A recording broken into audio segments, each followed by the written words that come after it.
کیا کبھی آپ نے یہ سوچا ہے کہ ہم کیوں ہیں؟ یہ زمین آخر کس مقصد کے لیے بنی؟ کیا یہ سب کچھ محض اتفاق ہے یا کہ اس کے پیچھے کوئی نظم، کوئی ارادہ کار فرما ہے؟ سورج، چاند اور ستارے کیا یہ صرف دیکھنے کے لیے ہیں یا کسی بڑے منصوبے کا حصہ؟ اگر کائنات میں ہر چیز اتنی نپی تلی ترتیب میں ہے تو یہ ترتیب کس نے بنائی؟ پانی کا ایک قطرہ، ہوا کا ایک جھونکا، دل کی ایک دھڑکن، کیا یہ سب خود بخود ممکن ہوا؟ اور اگر نہیں تو پھر کون ہے جس نے اس نظم کو قائم رکھا ہوا ہے؟ یہی وہ سوالات ہیں جن سے ہر سوچنے والا انسان گزرے بغیر نہیں رہ سکتا۔ یہی وہ لمحہ ہے جہاں عقل رک جاتی ہے اور شعور جاگ اٹھتا ہے کہ شاید ہم ذرات کا مجموعہ نہیں بلکہ ایک مقصد کے تحت تخلیق کیے گئے ہیں۔ ناظرین، کبھی رات کے کسی ساکت لمحے میں جب آسمان اپنے بے شمار ستاروں کے ساتھ جگمگا رہا ہوتا ہے تو دل میں ایک سوال ہلکی سی سرگوشی کرتا ہے کہ یہ سب کہاں سے آیا؟ یہ زمین، یہ چاند، یہ سورج، یہ ستارے، آخر یہ کس نے بنائے؟ کیا یہ سب از خود پیدا ہوا یا اس کے پیچھے کوئی غیر مرئی طاقت ہے؟ یہ سوال جتنا سادہ لگتا ہے اتنا ہی گہرا ہے۔ شاید اسی سوال نے انسان کو غاروں سے نکالا، فلسفے کی بنیاد رکھی اور سائنس کی جستجو لگائی اور مذہب کے دروازے کھولے۔ ذرا سوچئے کہ آج سے 10,000 سال پہلے زمین کیسی ہوگی؟ نہ شہر تھے، نہ عمارتیں، نہ ٹیکنالوجی، نہ انسانوں کی موجودہ تہذیب۔ زندگی شاید جنگلوں میں بھٹکتی تھی یا کسی پتھریلی وادی میں کسی نے آگ جلانا سیکھا ہوگا۔ پھر سوچئے کہ اگر تم 1,00,000 سال پیچھے چلے جاؤ تو شاید انسان کی موجودگی ہی ختم ہو جائے۔ اب ایک لمحے کے لیے 13 ارب سال پیچھے جاؤ اور وہ منظر ذہن میں لانے کی کوشش کرو جب زمین، سورج، چاند، یہاں تک کہ آسمان بھی نہیں تھا۔ نہ وقت تھا، نہ فاصلہ تھا، نہ روشنی تھی، نہ اندھیرا تھا، بس ایک بے نام خاموشی تھی۔ پھر ایک لمحہ آیا جسے ہم بگ بینگ کہتے ہیں اور سب کچھ شروع ہو گیا۔ مگر بگ بینگ کیسے ہوا؟ یہ سوال آج بھی انسان کے لیے ایک معمہ ہے۔ بگ بینگ کا تو معلوم ہے، لیکن بگ بینگ کی وجہ کیا ہے؟ ہم جانتے ہیں کہ ایک لمحے میں توانائی اور مادے کا بے تحاشا دھماکہ ہوا اور کائنات پھیلنا شروع ہوئی اور اربوں سال بعد کہکشائیں وجود میں آئیں۔ لیکن اس لمحے سے پہلے کیا تھا؟ وہاں کچھ نہیں تھا، یا شاید کچھ ایسا تھا جو ہماری عقل کے دائرے سے ماورا ہے۔ یہی وہ مقام ہے جہاں سائنس خاموش ہو جاتی ہے، پھر فلسفہ بولنے لگتا ہے۔ ملحدین کہتے ہیں کہ چونکہ بگ بینگ سے پہلے کچھ نہیں تھا اس لیے خدا نہیں، مگر سوال یہ ہے کہ وہ جو کچھ نہیں تھا وہ تھا کیا؟ اگر کچھ نہیں تھا تو پھر کچھ کیسے بن گیا؟ کیا عدم نے وجود کو جنم دیا ہے؟ یہ ممکن نہیں، کیونکہ خالی پن سے کچھ پیدا نہیں ہوتا۔ اگر ہوا ہے تو کسی قوت نے پیدا کیا ہے۔ وہ قوت کیا تھی؟ وہی قوت جسے صدیوں سے انسان خدا کہتا آیا ہے۔ بگ بینگ کے بعد بھی کائنات فوراً روشن نہیں ہوئی۔ 1 ارب سال تک مکمل اندھیرا چھایا رہا، پھر ستارے روشن ہوئے، کہکشائیں وجود میں آئیں، نظام شمسی بنا، زمین تخلیق ہوئی، لاکھوں سال کے بعد زندگی کے آثار نمودار ہوئے، اور پھر کروڑوں سال کی تبدیلیوں کے بعد انسان آیا، ایک ایسا وجود جو خود اپنی تخلیق کے راز میں الجھا ہوا ہے۔ سائنس آج بھی اس راز کے قریب پہنچنے کی کوشش کر رہی ہے۔ ہر نئی دریافت، ہر نیا نظریہ ہمیں بگ بینگ کے لمحے کے قریب لے جاتا ہے۔ مگر ایک پردہ اب بھی باقی ہے، وہ لمحہ جب کچھ بھی نہیں تھا مگر پھر بھی کچھ ہو گیا۔ شاید یہ وہ مقام ہے جہاں عقل ختم اور ایمان شروع ہو جاتا ہے۔ تصور کریں، یہ پوری کائنات، اربوں کہکشائیں، کھربوں ستارے، بلیک ہولز، وارم ہولز، روشنی اور اندھیرا، یہ سب ایک لمحے میں وجود میں آ گئے۔ اور اگر یہ محض ایک اتفاق تھا تو کائنات کا ہر قانون، ہر توازن، ہر نظم ایک اتفاق نہیں بلکہ ایک منصوبہ معلوم ہوتا ہے۔ زمین سورج سے اتنے فاصلے پر کیوں ہے جہاں زندگی ممکن ہو؟ آکسیجن، پانی اور حرارت کا توازن کیسے قائم ہوا؟ اگر یہ سب صرف اتفاق ہے تو یہ اتفاق نہیں، معجزہ ہے۔ سوچنے کی بات یہ ہے کہ جس زمین پر ہم چلتے ہیں اس کے نیچے لاوا ابلتا ہے، اوپر آسمان لامحدود خلا میں تیرتا ہے، لیکن توازن ایسا ہے کہ زندگی پھل پھول رہی ہے۔ اگر ذرا سا بھی فرق ہوتا تو نہ زمین ہوتی نہ ہم ہوتے۔ تو جب کوئی یہ کہتا ہے کہ بگ بینگ سے پہلے کچھ نہیں تھا، وہ دراصل اپنی لا علمی کو نظریہ بنا لیتا ہے۔ ہم کچھ نہیں جانتے، اس کا مطلب یہ نہیں کہ کچھ تھا ہی نہیں۔ علم کی انتہا ہی یہی ہے کہ انسان اعتراف کرے کہ ابھی بہت کچھ ایسا ہے جو اس کی سمجھ سے باہر ہے، اور شاید یہی احساس انسان کو جھکنے پر مجبور کرتا ہے خالق کے سامنے، اس طاقت کے سامنے جس نے کچھ نہیں سے سب کچھ پیدا کیا۔ اور یہی احساس ایمان کی جڑ ہے، اور یہ وہی لمحہ ہے جہاں سائنس، عقیدہ اور فلسفہ ایک دوسرے سے ملتے ہیں۔ کبھی یہ سوچ کر روح کانپ اٹھتی ہے کہ 13 ارب سال پہلے جب بگ بینگ ہوا تو اس عظیم دھماکے کے بعد بھی کائنات میں صرف ایک ہی چیز تھی، اندھیرا۔ اتنا گہرا، اتنا خاموش اندھیرا کہ جس میں روشنی کا کوئی نشان تک نہیں تھا۔ 1 بلین سال تک یہ اندھیرا کائنات کے ہر گوشے پر چھایا رہا۔ نہ سورج تھا، نہ ستارے تھے، نہ کہکشائیں تھیں، صرف توانائی کا ایک ابلتا ہوا سمندر تھا جس میں ذرات بے سمت گھوم رہے تھے۔ اس وقت ابھی وہ بنیادی ذرات بھی وجود میں نہیں آئے تھے جس سے بعد میں ہم اور یہ دنیا بنی۔ نہ ایٹم تھے، نہ روشنی کے ذرات، صرف کوارک اور گلوان، 2 ایسے ذرات جن کی بابت آج بھی انسان پوری طرح نہیں جان سکا۔ یہ دونوں ذرات مل کر پلازما بناتے رہے، ایک ایسا ابتدائی مادہ جو بعد میں سب کچھ بننے کی بنیاد بنا۔ مگر یہ کوارک اور گلوان خود کہاں سے آیا؟ یہ وہ سوال ہے جہاں سائنس کی زبان گم ہو جاتی ہے، یہاں عقل کا سفر رک جاتا ہے اور خاموشی اپنے معنی بدل لیتی ہے۔ جب ان ابتدائی ذرات نے ایک دوسرے کے ساتھ بندھن بنانا شروع کیا تو پروٹون اور نیوٹرون وجود میں آئے۔ یہ وہ لمحہ تھا جب مادہ نے پہلی بار اپنی شکل پانا شروع کی، لیکن کائنات میں روشنی تب بھی نہیں تھی۔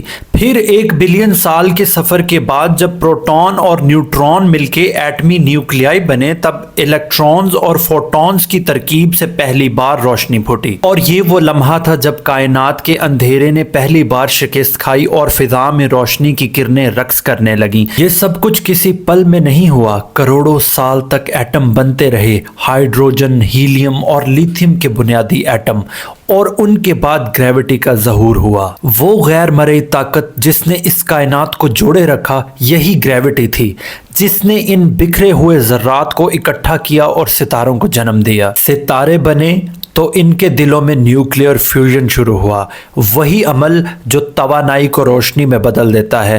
پھر انہی ستاروں کے گرد سیارے وجود میں آئے، دھول اور گیس کے بادلوں سے نئی دنیا بنی۔ مگر ہماری زمین تو اس عظیم کہانی میں بہت بعد میں شامل ہوئی، بگ بینگ کے تقریباً 8 ارب سال بعد، جب کائنات کافی پھیل چکی تھی، تب ہماری زمین وجود میں آئی۔ یعنی کائنات میں اربوں سال تک زمین کا کوئی وجود ہی نہیں تھا، کوئی سمندر، کوئی آسمان نہیں، کوئی زندگی نہیں، صرف ایک مسلسل ارتقاء، ایک مسلسل پھیلاؤ اور ایک مسلسل نظم جو ہمیں یہ بتاتا ہے کہ یہ سب کچھ اتفاق نہیں تھا۔ یہ سوچ کر حیرت ہوتی ہے کہ جس زمین کے اوپر ہم کھڑے ہیں، یہ کائناتی تاریخ کے آخری چند لمحوں میں وجود میں آئی ہے۔ اس سے پہلے اربوں سال کی خاموش محنت، ایٹموں کی تشکیل، ستاروں کا جنم، کہکشاؤں کا ارتقاء، یہ سب اس لمحے کی تیاری تھی جب زندگی ممکن ہوئی۔ کبھی کبھی یہ لگتا ہے کہ یہ پوری کہانی ہمیں ایک ہی سبق دیتی ہے کہ کائنات کوئی حادثہ نہیں ہے بلکہ ایک ترتیب ہے، ایک ایسا نظم جس کے پیچھے ایک عقل، ایک قوت اور ایک مقصد چھپا ہے۔ شاید یہی وہ نقطہ ہے جہاں سائنس رکتی ہے اور خیرت کا آغاز ہوتا ہے۔ کائنات کی خاموش ابتدا میں جب روشنی بھی پیدا نہیں ہوئی تھی، اس وقت ایک ہی اصلیت موجود تھی جو وقت سے ماورا، خلا سے آزاد اور کائنات کی ہر لہر پہ قدرت رکھنے والی تھی۔ وہ ہستی ایک ایسے نظم کو ترتیب دے رہی تھی جس کا ہر جز انسان کی ضرورت کے مطابق تراشا جا رہا تھا۔ جب زمین وجود میں آئی تو وہ ایک دہکتے ہوئے لاوے کا ایک گولا تھی، اس پر کہیں بھی زندگی ممکن نہیں تھی۔ فضا زہریلی گیسوں سے بھری ہوئی تھی، درجہ حرارت اتنا بلند تھا کہ کوئی قطرہ پانی کا باقی نہیں رہ سکتا تھا۔ مگر اس بنانے والے نے جلتی ہوئی دنیا کو آہستہ آہستہ ٹھنڈا کرنا شروع کیا، اور یہ عمل لاکھوں نہیں کروڑوں برسوں پر محیط تھا۔ زمین کی بیرونی تہہ جمنے لگی، مگر زندگی کی بنیاد ابھی بھی باقی تھی۔